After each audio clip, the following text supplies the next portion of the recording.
Jim? Jim, you talk about land banking, and I think it's a great idea. When you take the house and you own it, you're probably going to spend X amount of dollars to rehab it. My thought was, are you going to have any kind of financial institutions or housing groups that are going to maybe subsidize somebody coming in to buy? You say a young couple wants to buy it, and you're going to...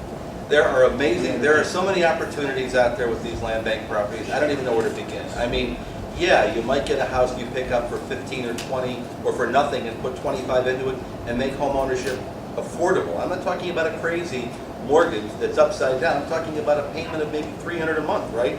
Something that could be made, and we're going to work with community groups, and I have to clarify one thing. The cities get first crack. If you have a land bank and you want properties, I know that Shaker Heights made sure of that. And so that if you have a property that you want for your land bank and you have one, you get first crack. I want to make sure you understand that the city-county conflict is not going to exist. If you have a land bank department, you want the property, you'll get first crack in it. So you'll have opportunities to create some opportunities there. We're meeting next week out at Oberlin, Ohio, Oberlin College. There's a program called City Fresh. And they go out and they do urban farming. And we've received calls from people saying that when you start to clear a lot of these properties out, we'd like to talk to you about, I know this sounds crazy, gardening, farming opportunities in the city. And when gas goes to $4.5, $5 a gallon, I don't think it's that crazy. And it might provide opportunities. We've had a gentleman call us and say that if I have 3 acres, I can do a tree farm and I could put people to work. So I don't know what it's going to look like over time. And John Zayak is with one of our counselors, one of our consultants on this. Former Cleveland City Council. Former Cleveland City Council. Yeah, Jim's talked about radical solutions and thinking long-term, urban farming. I'd like to kind of just take an opportunity to frame the problem with the city of Cleveland. I represented Camps Corners, live at 25th and Lorraine right now. He represented Camps Corners in City Council. I live at 25th and Lorraine Ohio right now. City area now. Cleveland is a city that was built for 1 million people. We have an infrastructure for 1 million people. We have roads, bridges, streets, curbs, curb cuts, street lighting, manholes, water lines, sewer lines, retail, residential, industrial, commercial, built for 1 million people. Right now, Cleveland has 450,000 people living in the city. Of the 450,000, some of my numbers are off, but of the 450,000, about 100,000 are children, about 100,000 are seniors, and about 100,000 are poor, leaving the city with about 150,000 people basically working on blue collar, living on blue collar wages to support an infrastructure for 1 million people. That is not a sustainable model. It simply cannot be sustained.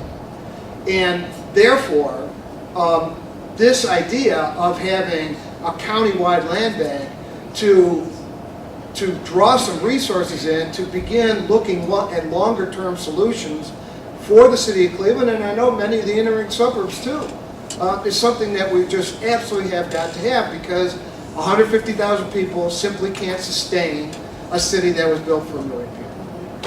Thank you very much. Let's give a round of applause for Jim.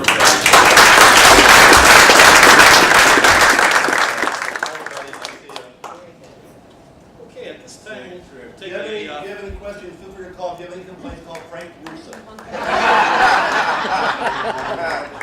We're going to just take a short break because Jerry's going to change the tape, and then I'll be introducing these 2 young ladies that will tell you a little bit about their organization.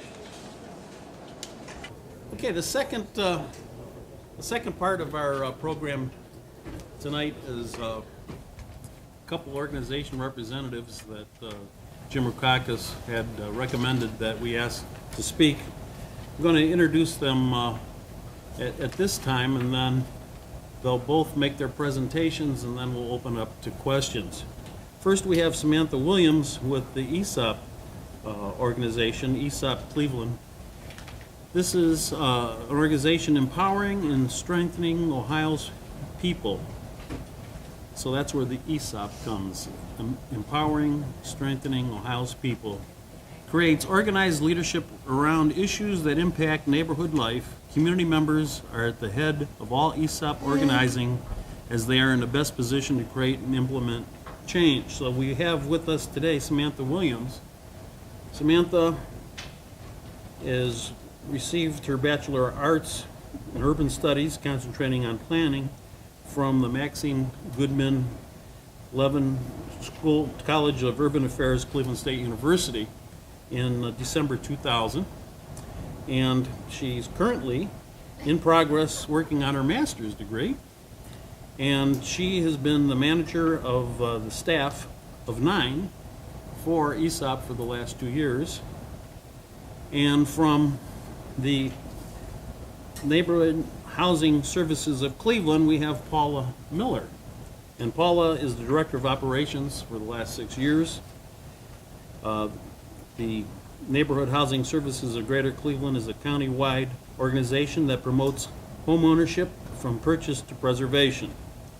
She manages the statewide foreclosure prevention program, as well as the program compliance and servicing of their loan portfolio. Paula has 10 years of community development experience working with residents in Cleveland, near East Side, through the St. Clair Superior Neighborhood Development Association as a community organizer for housing advocates. She also is the former chairperson of the Housing Committee for Cleveland Neighborhood Development Coalition. So at this time, we'll start off with Samantha, and then we'll go with Paula. Welcome.